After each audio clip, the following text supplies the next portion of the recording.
Hey guys, Jack here, and today is Suicide Squad Day. Now, I've already been and seen the movie. We went at 12 today, and I was repping, of course, I just had to. And I'm not gonna lie, going into this movie, I didn't know what to expect, because over the past couple of days, people have already seen it, and do you know what? It's just like Batman vs Superman. People have just hated it, and it's really unfair. I really think it's unfair. They complained about the pacing of the movie, and they complained about, Joker objectifying Harley and stuff like that. And it's like, do you not read comics? Like, do you not know that, like, that's what their relationship is meant to be like? Someone actually said, I was wanting a relationship like Joker's and Harley's, and I just thought, you don't really want that. But, if that's what floats your boat, then go for it, I guess. But, this is a review of Suicide Squad. Spoiler free. Because, there are still going to be people who haven't seen this movie. Not everyone will get to see it the day it comes out, or in some people's cases, a few days before it came out. So, really, I'm just going to keep everything brief, trying not to spoil it. There were a lot of positives about this movie, and there were a lot of negatives, but for me, personally, in my opinion, the positives outweigh the negatives.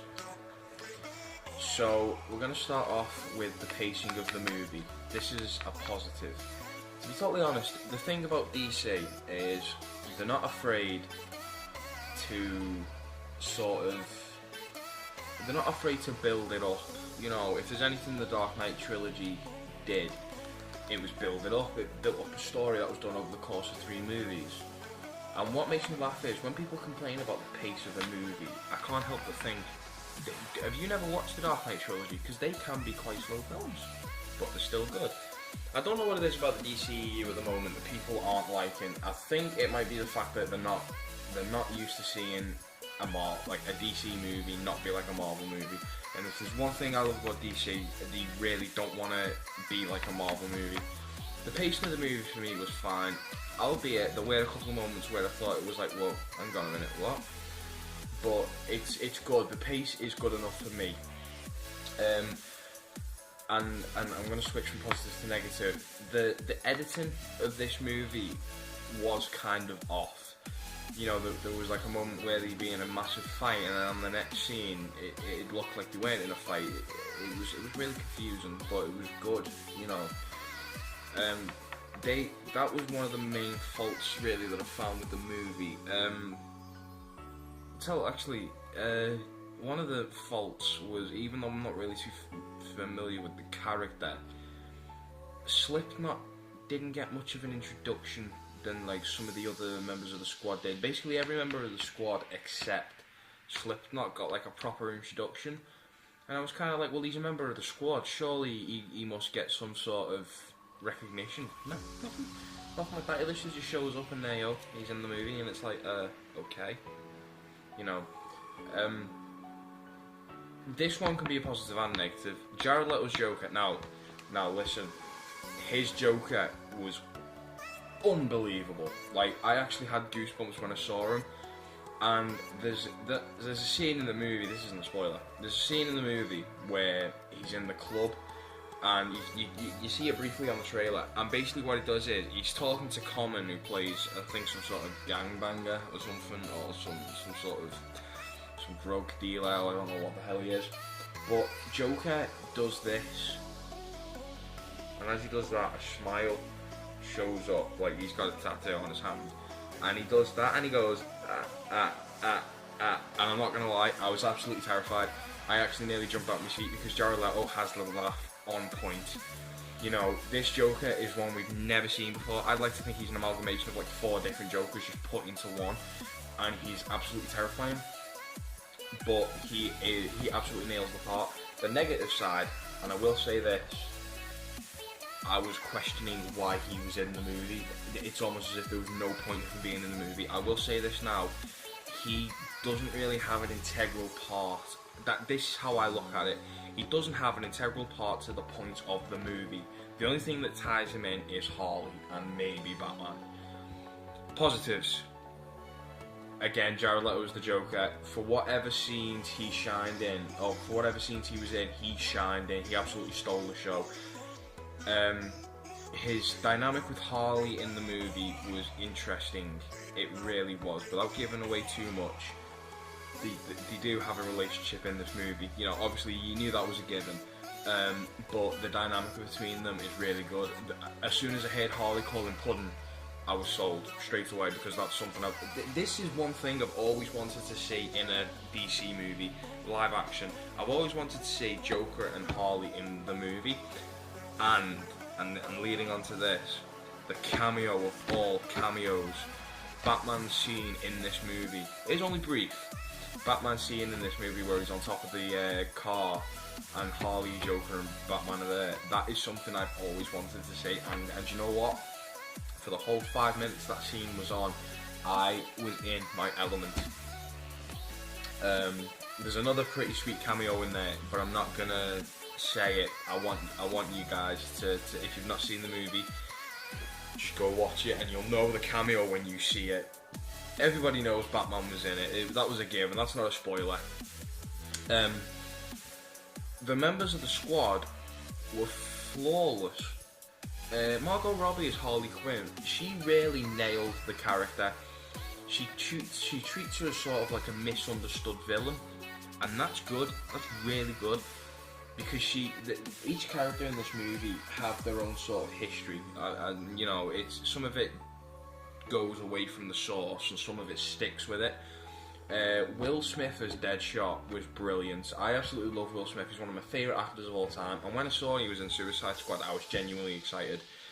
And Deadshot's one of my favourite villains. In this movie, he's kind of, well, I don't even think he's a villain. I think he's just a guy who got into a trade and it ended up going south for him, and Batman gets on his case. And that's one of the cameo scenes, and when I saw that, I nearly jumped out my seat. I actually fanboyed really hard. That was something else I've always wanted to say. I just love Batman. He is my favourite comic book character. Now, I'm not very fond of this actor, but in this movie, he shined for me. Jai Courtney as Boomerang, brilliant. He was really good. He nailed the character perfectly, and I think it was because he could use his natural accent, and he's just a crafty bastard. He really does. When you watch the film, you'll see what I mean.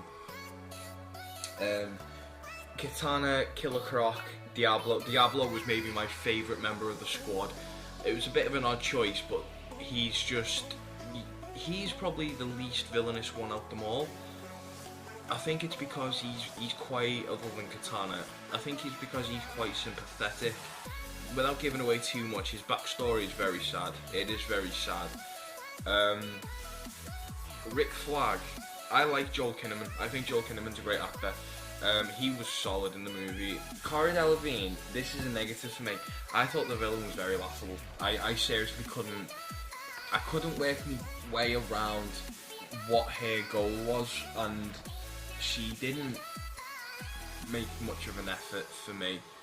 I can't give away too much, but it just it didn't sit well with me.